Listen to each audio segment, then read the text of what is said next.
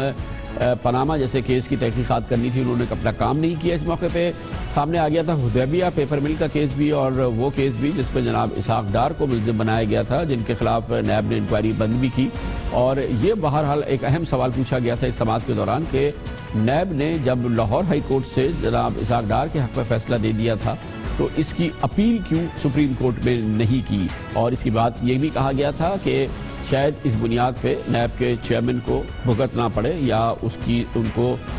سزا ملے what ever, لیکن بہرحال یہ ایک معاملہ ہے، بہت اہم معاملہ جو سامنے آیا تھا، اس کی بات کرتے ہیں چھوٹے سے وقفے کے بعد۔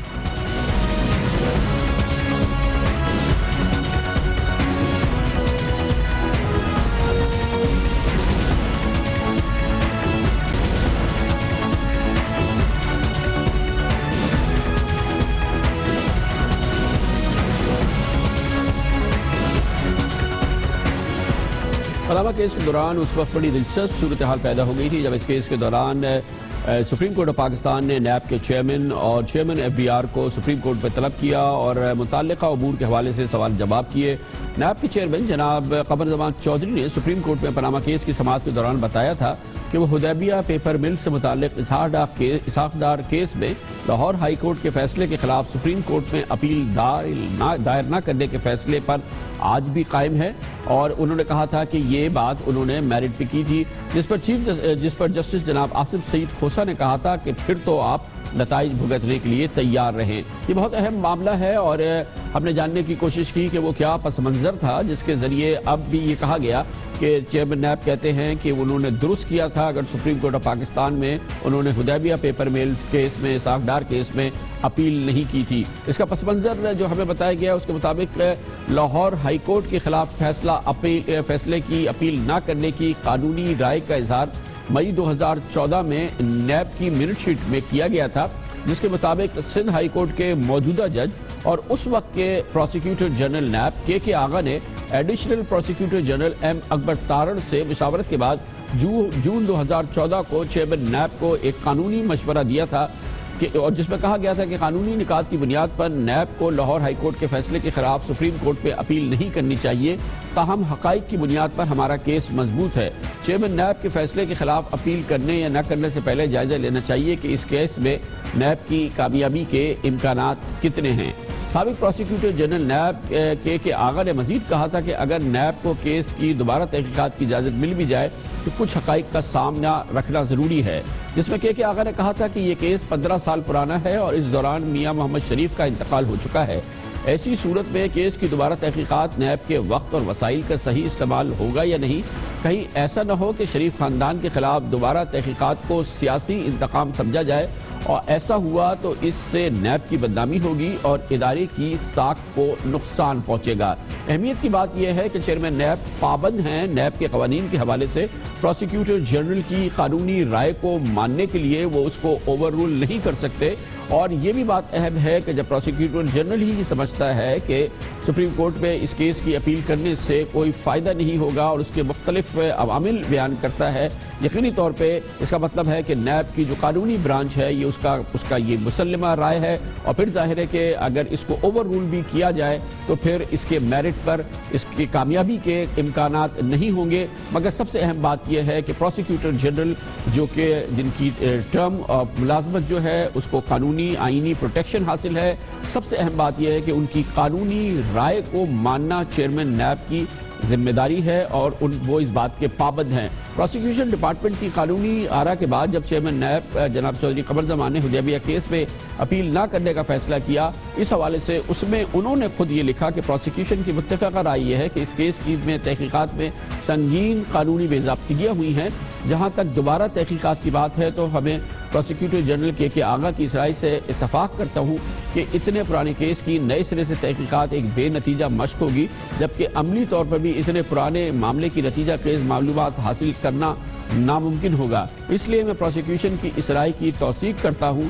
کہ کیس اپیل کے لیے مناسب نہیں ہے، گویا کہ یہ وہ مستند رائے ہے جس کی بنیاد پہ وفاقی وزیر خزانہ جناب اسحاق ڈار کا حدیبیہ پیپر کیس کا معاملہ ختم ہوا تھا، جب لاہور ہائی کورٹ نے ایک امپورٹنٹ کیس کی سماعت کے دوران اور اس کے فیصلے میں ان کے حق میں فیصلہ دیا تھا، جس کے بعد ایک طویل عرصے کی ایک جو ایکسرسائز تھی، اس کے بعد نیب نے باقاعدہ اس انکوائری کو بند کر دیا تھا، لیکن سپریم کورٹ آف پاکستان یہ جاننا چاہتی تھی کہ لاہور ہائی کورٹ کے اس فیصلے کے خلاف سپریم کورٹ میں اپیل کیوں نہیں دائر کی گئی، اور اس حوالے سے یہ بھی کہا گیا تھا بینچ کے ایک معزز رکن کی جانب سے کہ کہیں اس بنیاد پہ آپ کو نتائج نہ بھگتنے پڑے۔ یہ وہ پس منظر ہے جو کہ جس کے حوالے سے یہ بات سامنے آئی تھی، اور یہ امپورٹنٹ بات ہے حدیبیہ پیپر ملز کے حوالے سے۔ دیکھنا یہ ہے کہ سپریم کورٹ آف پاکستان اپنے اس فیصلے میں اس حوالے سے کیا بات کہتا ہے، نیب کے کردار کے حوالے سے، ایف آئی اے کے کردار کے حوالے سے، ایف بی آر کے کردار کے حوالے سے، کیونکہ اس سماعت کے حوالے سے اس سماعت میں بار بار اس بات کو سامنے لایا گیا، کہا گیا بینچ کی جانب سے بھی، وکلا کی جانب سے بھی، کہ وفاقی اداروں نے اس سلسلے میں وہ خدمات سر انجام نہیں دی، وہ کام نہیں کیا، وہ قانونی کارروائیاں نہیں کی جو کہ جس کے وہ پابند تھے، اور اس طرح سے ان سے غلطی سرزد ہوئی ہے یا جان بوجھ کے ایسا کیا گیا ہے۔ مگر دیکھنا یہ ہے کہ حتمی فیصلے میں سپریم کورٹ آف پاکستان کیا رائے قائم کرتا ہے، اور یہ ویسے بھی بہت اہم فیصلہ ہوگا پاکستان کی سیاست کے حوالے سے، مستقبل کے حوالے سے، وزیر اعظم کے حوالے سے، حکومت کے حوالے سے، اور خود پاکستان تحریک انصاف اور عمران خان کی بھرپور سیاست کے حوالے سے۔ لیتے ہیں کمرشل بریک، اس دوران آپ نیوز ہیڈ لائن بھی دیکھ لیں گے، جس کے بعد ہم واپس آئیں گے آج کی اہم ترین خبروں سے جڑے ہوئے تبصرے اور تجزیات کے ساتھ۔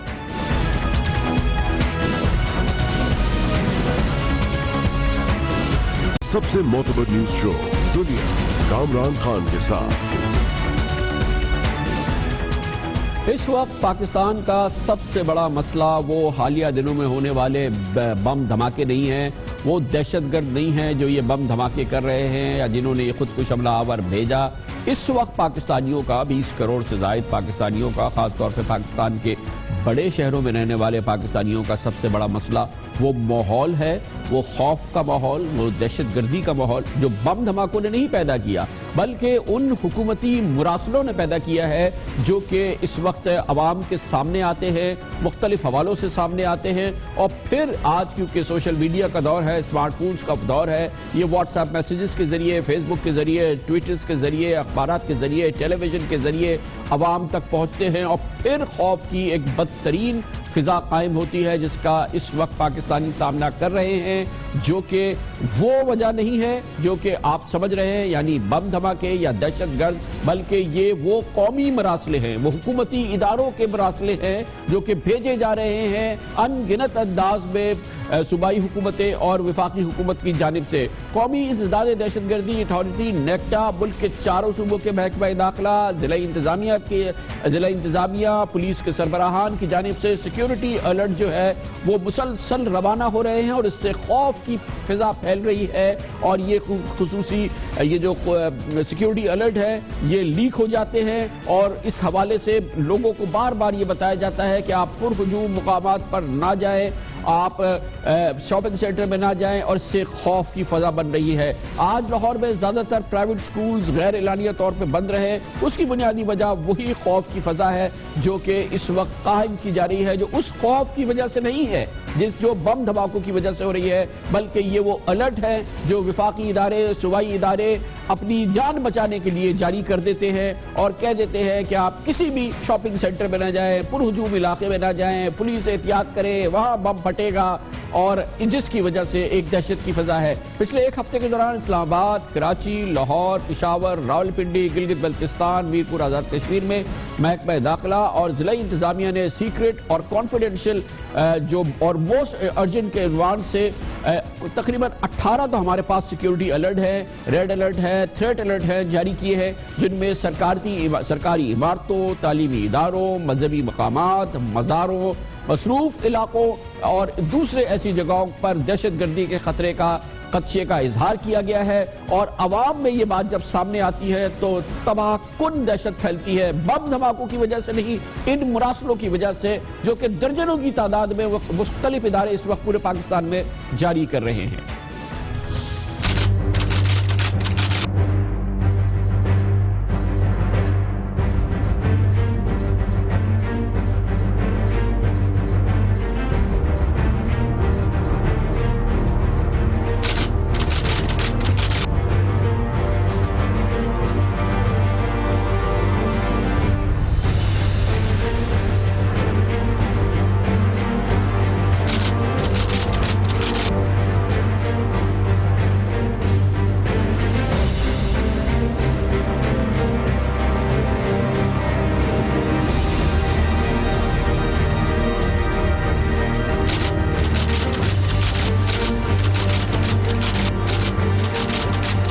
آج ہی آئی پنجاب مشتاق سکھیرا نے صوبے کے تمام آر پی اوز اور ڈی پی اوز کو مراسلہ بھیجا ہے کہ مساجد، امام بارگاہوں، مزارات اور دیگر حساس تنصیبات کی سیکیورٹی سخت کر دی جائے، جبکہ مارکیٹس، پلازوں، تعلیمی اداروں کے گرد پولیس کے گشت کو پہلے سے زیادہ مؤثر بنایا جائے، کیونکہ خطرہ ہے کہ یہاں پر حملہ ہو سکتا ہے۔ گویا کہ کوئی بھی ایسی جگہ جہاں پہ لوگ جائیں وہاں پر خطرے کا اگر اظہار کر دیا جائے اور عوام تک وہ پہنچ جائے تو کیا کیفیت ہوگی اس کا آپ اندازہ لگا سکتے ہیں، اور آج لاہور کے شہری اس کی گواہی دے رہے ہیں۔ پچھلے ہفتے اسلام آباد میں نیکٹا نے الرٹ جاری کیا تھا کہ دہشت گردی کے ماسٹر مائنڈ جو ہیں وہ کوئٹہ کے غزالی نامی شخص نے، دہشت گرد نے اسامہ نامی خودکش بمبار کو تیار کر لیا ہے، جو راولپنڈی اور اسلام آباد میں ہاسپٹلز، سکولز، اہم عمارتوں اور حساس مقامات کو نشانہ بنا سکتا ہے۔ گویا نیکٹا یہ سمجھتا ہے کہ یہ جو اسامہ ہوگا یا یہ جو غزالی ہوگا، یہ غزالی جو ہے یہ کوئی جن ہے جو کہ ایک ساتھ راولپنڈی کے اسپتالوں، اسکولوں، اہم عمارتوں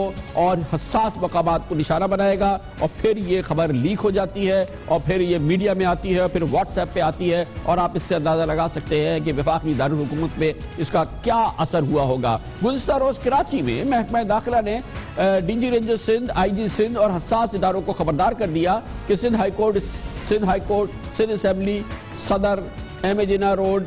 اس کی تمام مارکیٹس، دو دریا، کلفٹن پر واقع ریسٹورانٹس اور اس کے آس پاس دہشت گردی کا خطرہ ہے۔ گویا کہ کراچی میں نکلو ہی نہیں باہر، یہ تو تمام وہ علاقے ہیں جو کراچی کے سب سے اہم ترین علاقے ہیں، اور صوبائی وزارت داخلہ نے کہا ہے کہ یہاں پر دہشت گرد حملوں کا خطرہ ہے۔ گویا کہ کوئی فوج آنے والی ہے دہشت گردوں کی جو کراچی پر مختلف انداز سے حملہ کرے گی۔ ذمہ داری سے کام لینے کی ضرورت ہے اور حکومت کو اس وقت صورتحال کو سمجھنے کی ضرورت ہے۔ پرسوں نیکٹا نے ایک مراسلہ جاری کر دیا کہ ملک بھر میں مزارات پر حملے کا خدشہ ہے، دہشت گردوں نے بارود سے بھری گاڑی تیار کر لی ہے، مگر پاک افغان سرحد بند ہونے کی وجہ سے بارود سے بڑی گاڑی پاکستان میں داخل نہیں ہو سکی ہے۔ رننگ کامنٹری چل رہی ہے، رننگ کامنٹری بتائی جا رہی ہے، وہ بھی سب کے سامنے آ رہی ہے، اور یہ وہ صورتحال ہے جب عوام کے سامنے آتی ہے تو آپ اس سے اندازہ لگائیں کہ کیا عوام پہ حال ہوتا ہوگا۔ اسی لیے میں کہتا ہوں کہ بم دھماکوں سے مصیبت نہیں آ رہی ہے، دھماکوں سے مصیبت نہیں آ رہی ہے، عوام اس کے لیے بھرپور طریقے سے تیار ہے، انہیں پرواہ نہیں ہے، مگر یہ مراسلے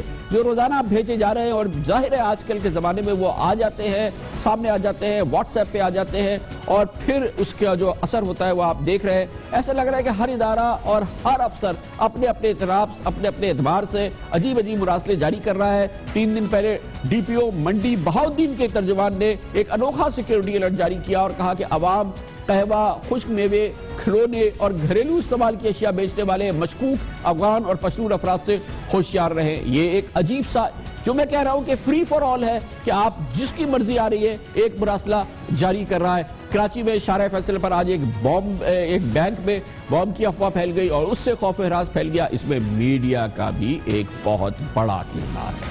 پاکستان کے نیوز ٹی وی چینلز کا بھی بہت بڑا کردار ہے۔ تمام الیکٹرانک میڈیا کو اس کا اعتراف کرنا چاہیے۔ کل میڈیا 100% ذمہ دار تھا جب لاہور میں گلبرگ میں بم کی افواہ سامنے آئی، جس پر تمام پاکستان کی ٹیلی ویژن چینل جس میں دنیا نیوز بھی شامل ہے، اس نے کہا کہ لاہور کے گلبرگ کے علاقے میں یا دھماکہ ہو گیا ہے یا دھماکی جیسی صورتحال پیدا ہو گئی ہے، ایمرجنسی پیدا ہو گئی ہے، اور جس کے بعد تمام چینلز نے اس خبر کو نشر کیا۔ ایک ساتھ یہ چینلز خبر نشر کر رہے تھے۔ وہ چینل جس نے شروع کیا اس کو پہچاننا کوئی مشکل بات نہیں ہے، دوسرے نمبر پہ جس چینل نے اس خبر کو نشر کیا اس کو پہچاننا کوئی مشکل بات نہیں ہے۔ پیمرا نے بہت صحیح کیا ہے، بہت راست قدم اٹھایا ہے، ضروری قدم اٹھایا ہے جب پیمرا نے آج 31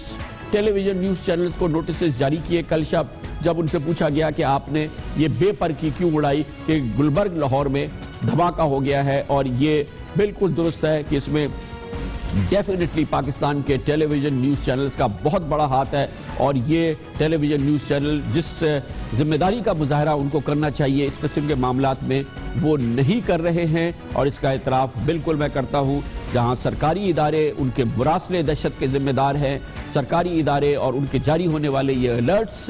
ملک میں خوف کی فضا پھیلانے کے ذمہ دار ہیں، پاکستان کے نیوز چینلز بھی یہ ذمہ داری ان کی بھی یہ ذمہ داری ہے، اور وہ بھی اس کے ذمہ دار ہیں۔ یہ اس کے اثرات کیا ہو رہے ہیں؟ اس کے اثرات ہو رہے ہیں پاکستان کے بازاروں میں، پاکستان کے بارونق علاقوں میں، پاکستان کے بڑے بڑے شہروں میں۔ حالانکہ شہری آپ اندازہ لگائیں وہ بھرپور طور پہ ان کو پرواہ نہیں ہوتی ہے ان بم دھماکوں کی اور ان چیزوں کی، ایک آدھ دن چند گھنٹوں کی بات ہوتی ہے، they are back to work اور اپنا وہ کام شروع کرتے ہیں۔ لیکن یہ جو ماحول بن گیا ہے، پھر اس میں جو یہ سوشل میڈیا کا کام ہے، یہ جو واٹس ایپ کا کام ہے، یہ جو فیس بک کا کام ہے، اور یہ جو تمام چیزیں چل رہی ہیں، اس موقع پہ جو ہماری آئی ٹی کی جو منسٹری ہے جو کہ ان چیزوں کو کنٹرول کرتی ہے، محترمہ انوشا رحمان، جنہوں نے گزشتہ روز ایک صحافی سے جب ان کی تصویر کھینچی گئی یا